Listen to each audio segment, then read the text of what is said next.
किताब मुकद्दस में से अय्यूब के 30 बाब की तिलावत। इसके बाद अय्यूब ने अपना मुंह खोलकर अपने जन्मदिन पर लानत की और अय्यूब कहने लगा, नाबूद हो वो दिन जिसमें मैं पैदा हुआ, और वो रात भी जिसमें कहा गया कि देखो बेटा हुआ। वो दिन अंधेरा हो जाए, खुदा ऊपर से उसका लिहाज ना करे और ना उस पर रोशनी पड़े।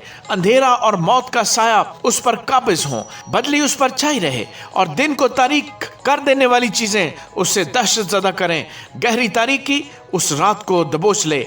वो साल के दिनों के दरमियान खुशी ना करने पाए और ना महीनों के शुमार में आए। वो रात बांझ हो जाए, उसमें खुशी की कोई सदा ना आए।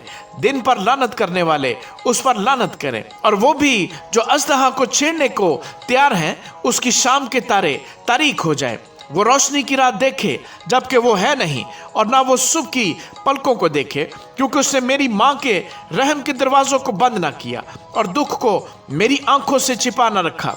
मैं रहम ही में क्यों ना मर गया, मैंने पेट से निकलते ही जान क्यों ना दे दी। मुझे कबूल करने को घुटने क्यों थे और छातियां कि मैं उनसे पीऊं। नहीं तो इस वक्त मैं पड़ा होता और बेखबर रहता, मैं सो जाता, तब मुझे आराम मिलता। जमीन के बादशाहों और मशीरों के साथ जिन्होंने अपने लिए मकबरे बनाए, या उन शहजादों के साथ होता जिनके पास सोना था, जिन्होंने अपने घर चांदी से भर लिए थे। या पोशीदा इसकाते हमल की मानद मैं वजूद में ना आता, या उन बच्चों की मानद जिन्होंने रोशनी ही ना देखी। वहाँ शरीर फसाद से बाज आते हैं और थके मांदे राहत पाते हैं। वहाँ कैदी मिलकर आराम करते हैं और दरोगा की आवाज़ सुनने में नहीं आती। छोटे और बड़े दोनों वही हैं, और नौकर अपने आका से आज़ाद है। दुखियारे को रोशनी और तल्ख जान को जिंदगी क्यों मिलती है, जो मौत की राह देखते हैं पर वो आती नहीं, और छिपे खजानों से ज़्यादा उसके जोयान हैं, जो नहायत शादमान और खुश होते हैं जब कब्र को पा लेते हैं।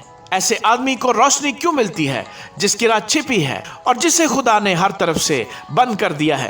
क्योंकि मेरे खाने की जगह मेरी आहें हैं और मेरा करहना पानी की तरह जारी है। क्योंकि जिस बात से मैं डरता हूँ वही मुझ पर आती है, और जिस बात का मुझे खौफ होता है वही मुझ पर गुजरती है। क्योंकि मुझे ना चैन है ना आराम, ना मुझे कल पड़ती है, बल्कि मुसीबत ही आती है। आमीन।